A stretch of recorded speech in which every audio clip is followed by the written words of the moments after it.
dan rekan saya, Sahabat Insang dan Delina. Kami selaku perwakilan dari kelompok kami. Lalu tujuan kami datang kemari untuk mewawancari Bapak mengenai koperasi simpan pinjam. Kita langsung ke pertanyaan pertama ya Pak. Kapan koperasi ini didirikan dan apa latar belakang atau tujuan utama pendiriannya bagi masyarakat sekitar? Baik, terima kasih. Sebelumnya saya perkenalkan dulu. Saya Sukirti sebagai ketua koperasi simpan pinjam secara langsung, dan terima kasih adik-adik sudah mempercayai keberadaan koperasi di rapat ini. Terima kasih. Dan saya sebagai ketua umum itu ada beberapa pengurus lainnya. Jadi pengurus di sini itu terdiri dari ketua, bendara, sekretaris, panitia kredit, dan pendidikan. Kemudian juga ada pengawas. Jadi pengurusnya itu terdiri dari ketua umum, sekretaris, bendahara, bidang kredit, bidang pendidikan. Kemudian pengawasnya ada 3, 1 ketua dan 2 anggota, jadi 8. Terkait dengan pendirian koperasi di sini, itu didirikan tanggal 1 September 1981. Ya, sudah cukup lama memang koperasi ini, sudah sekitar 45 tahun berdiri. Dan dari 1981 itu sudah mengalami beberapa perubahan anggaran dasar, yaitu tahun 1995 itu sudah mulai perubahan, 1998, dan terakhir ini adalah 2026 ya, dengan nomor AHU 001.AH.01.38 tahun 2026 tentang pengesahan perubahan anggaran dasar koperasi simpan pinjam CU Sejahtera Bandung. Artinya koperasi sini dari 981 sudah mengalami beberapa perubahan ya, dan ini yang terakhir kemarin 2026. Nah, terkait dengan tujuan untuk mendirikan koperasi ini tidak lain adalah mengangkat ekonomi secara umum, khususnya anggota dan masyarakat pada umumnya, karena menyadari bahwa koperasi ini memang didirikan untuk menolong, untuk memberdayakan anggota itu sendiri secara ekonominya ya, supaya ekonominya terangkat. Itu caranya seperti itu. Dan dalam berkoperasi di sini tidak melihat latar belakangnya, artinya tidak membedakan sukunya apa, agamanya apa, kelompoknya dari mana. Ini secara umum dan dengan tujuan yang sama untuk meningkatkan kesejahteraan bersama anggota khususnya dan masyarakat pada umumnya. Seperti itu. Terus terkait struktur tadi. Ya, lalu pertanyaan keduanya itu bagaimana struktur organisasi di koperasi ini dan apa saja tugas utama Bapak atau Ibu sebagai petugas di sini? Kalau struktur itu di sini kan struktur koperasi itu paling tinggi kekuasaannya adalah yang namanya rapat anggota. Ya, rapat anggota itu merupakan forum tertinggi dalam koperasi. Jadi apapun keputusannya di dalam rapat anggota tahunan itu, pengurus hanya menjalankan apa yang sudah diputuskan di rapat itu. Ya. Jadi strukturnya adalah rapat anggota tahunan, kemudian ketua umum, kemudian ada sekretaris dan bendahara. Nah, bendahara kami dibantu beberapa orang karena cukup sibuk. Nah, dari pengurus tadi ada lagi yang namanya bidang kredit dan bidang pendidikan dan bidang pengawas. Nah, bidang bukan atau bidang kredit ini memang juga masing-masing ada tugasnya ya. Jadi kita mulai dari ketua umumnya ya. Ketua umum itu mengkoordinasikan seluruh kegiatan organisasi dan usaha koperasi, menandatangani surat-surat berharga dalam bidang keuangan bersama bendahara dan bidang organisasi bersama sekretaris, memimpin rapat pengurus dan rapat gabungan. Ini diantaranya tugas ketua umum ya, diantaranya tugas ketua umum seperti itu. Kemudian ketua satu, yaitu yang membidangi pendidikan. Yang membidangi pendidikan, ketua satu membidangi pendidikan, jadinya koperasi, anggota koperasi ini adalah perlu pemahaman masalah perkoperasian, sehingga ketua bidang satu ini membidangi pendidikan untuk memberikan pendidikan kepada calon anggota maupun anggota. Itu bagian pendidikan ya. Jadi dengan adanya pendidikan ini diharapkan memang semua anggota paham tentang berkoperasi, tentang hak dan kewajibannya sebagai anggota koperasi. Kemudian ketua dua itu bidang kredit, karena koperasi ini usahanya simpan pinjam, sehingga kalau ada yang pinjam ini melalui ketua dua ini, bidang kredit ya. Bidang kredit itu mengkoordinasikan bidang simpan pinjam ya, menganalisa yang pinjam itu bagaimana karakternya, kerasinannya bagaimana, mempertimbangkan dengan bijaksana setiap permohonan pinjaman yang masuk dari anggota dengan memperhatikan kebutuhan anggota berdasarkan analisa tukepar. Di dalam koperasi sini ada istilah tukepar, singkatan ya, artinya tujuan peminjam apa, kerasinan menabung, kerasinan membelikan bagaimana, dan partisipasi anggota itu terhadap kegiatan koperasi ini bagaimana, termasuk kegiatan partisipasi pengasuh dan sebagainya. Ini adalah bagian kredit untuk menentukan berapa pinjaman akan diberikan. Kemudian bendahara, jelas bendahara ya, kalau sekretaris, maksud sekretaris ya mempersiapkan rapat anggota, rapat pengurus, dan rapat-rapat lainnya, menyusun dan memelihara modul rapat, menyelenggarakan administrasi, pengembangan dan pembinaan organisasi, biasanya itu ya untuk sekretaris.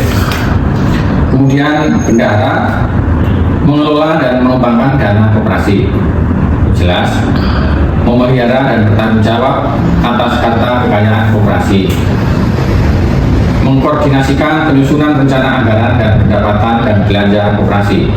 Maksudnya koperasi ini harus membuat rencana anggaran di tahun depan. Ini yang dibuat adalah bendahara, termasuk menyusun laporan keuangan bulanan. Nah itu bendahara menyusun itu, karena itu kan harus dilaporkan ke anggota setiap bulan. Berapa sih keuntungan koperasi setiap bulannya, berapa sih pengeluaran setiap bulannya, berapa, itu bagian dari tugas dari bendahara. Kemudian juga bersama-sama ketua umum menandatangani surat-surat yang berhubungan dengan keuangan, melaporkan kepada ketua dua jika terjadi kredit bermasalah. Nantinya bendahara memberitahukan kepada bidang kredit, ini loh yang bermasalah, ini kredit ini loh ditindaklanjuti, seperti itu ya. Lanjut, bagaimana prosedur seseorang untuk bisa menjadi anggota koperasi ini? Apakah ada syarat khususnya, Pak? Untuk menjadi anggota di sini itu memang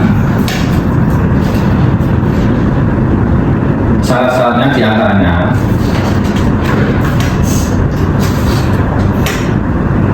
warga negara Indonesia, berdomisili di Jakarta Timur. Nah, kalau Jakarta Timur ini kan masih PAD yang lama ya. Kemudian sekarang sudah tinggal di mana saja bisa, dengan catatan ada yang mereferensikan. Yang mereferensikan itu anggota itu sendiri. Tapi dengan catatan anggota juga yang aktif, yang rajin. Tidak semua anggota, adalah anggota yang tidak rajin, yang bermasalah terhadap pinjamannya, ya ketika membawa seseorang ya tidak akan diterima, masih akan kami pertimbangkan untuk tidak diterima. Terus memiliki penghasilan yang jelas, memiliki penghasilan, karena kan bagaimanapun juga itu namanya koperasi kan ada hak dan kewajibannya. Haknya yang memberikan apa tuh, mendapatkan imbalan dari koperasi, kewajibannya yang mengatur membayar sebarang wajib dan angsuran, itu kan harus dilandasi dengan penghasilan. Kemudian usia minimal itu 21 tahun ya, maksimal 50 tahun. Kenapa dibatasi 50 tahun? Karena ya aturannya koperasi ini kan di bawah namanya Puskopkid, Pusat Koperasi Kredit ya. Jadi dari sana memang juga membatasi usia 50 tahun itu karena menyangkut asuransi. Jadi koperasi kami di sini ini adalah diasuransikan bagi yang pinjam. Ya, jadi itu salah satu syarat angkutannya. Kemudian syarat lainnya harus mau mematuhi anggaran dasar dan anggaran rumah tangga di sini dan aturan-aturan lain yang ditetapkan dalam koperasi di sini. Ya, sehat jasmani dan rohani. Dan bagi calon anggota yang sudah bermasalah juga tidak akan diterima di sini.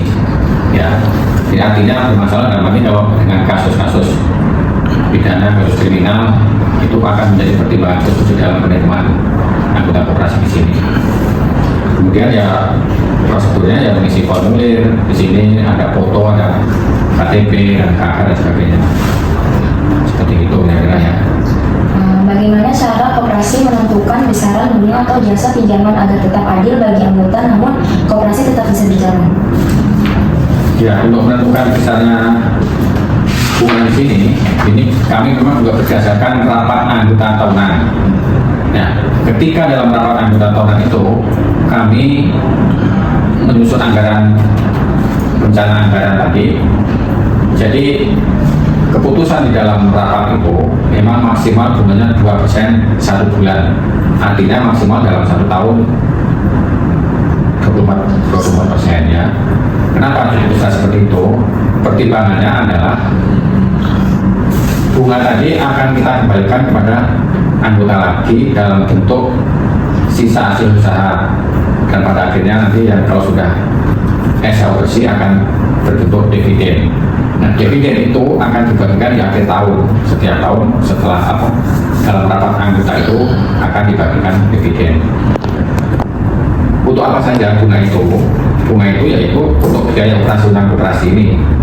Tidak semuanya dibagikan kepada anggota, tidak, karena kan koperasi ini kan juga ada biaya-biaya lainnya kan, biaya TK, biaya listrik, biaya pengurus, kan juga ada sedikit banyak dana pengurus, kemudian juga dana internet. Nah, itu dana operasional itu setelah dikurangi itu baru namanya yang SHU kotor ya. SHU kotor itu nanti akan dibagi beberapa pos ya untuk rapat anggota tahunan, itu kan juga dari situ biayanya. Baru nanti setelah netnya itu namanya yang dividen itu yang dibagikan kepada anggota. Nah, bunga tadi juga sebagian besar memang bukan sebagian besar, sebagian kembali ke anggota. Artinya di sini yang siapa yang rajin meminjam dan rajin mengembalikan langsung ya akan mendapat imbalan yang lebih besar juga.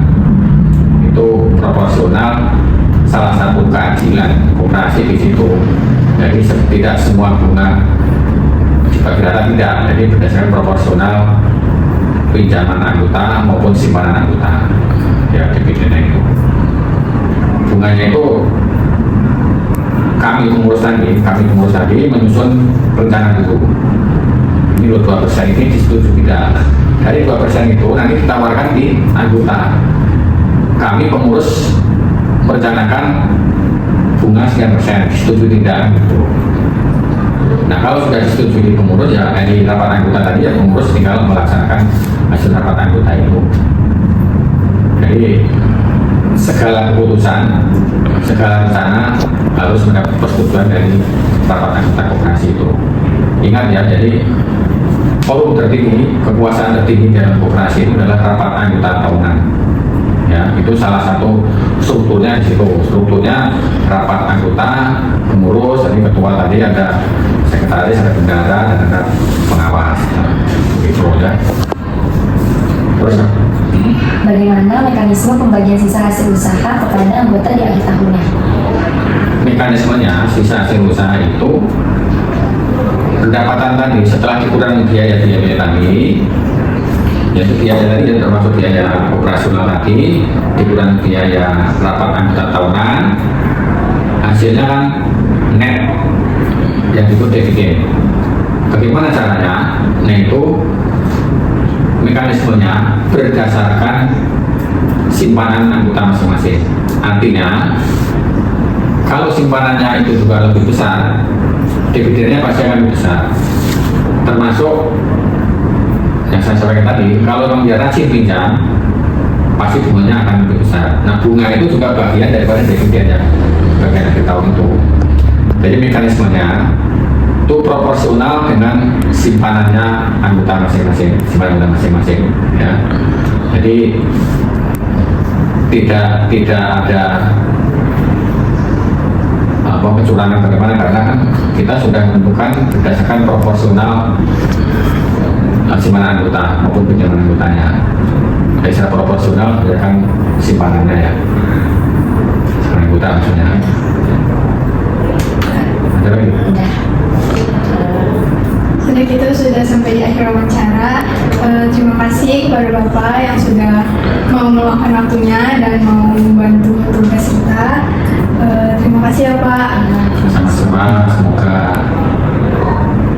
kalian sekolahnya juga lancar dan apa yang saya sampaikan ini juga sedikit banyak ada wawasan dalam hal berkoperasi ya. Dan kira-kira ada yang perlu tambahkan dari situ? Sudah cukup Pak. Oh, iya. Terima kasih.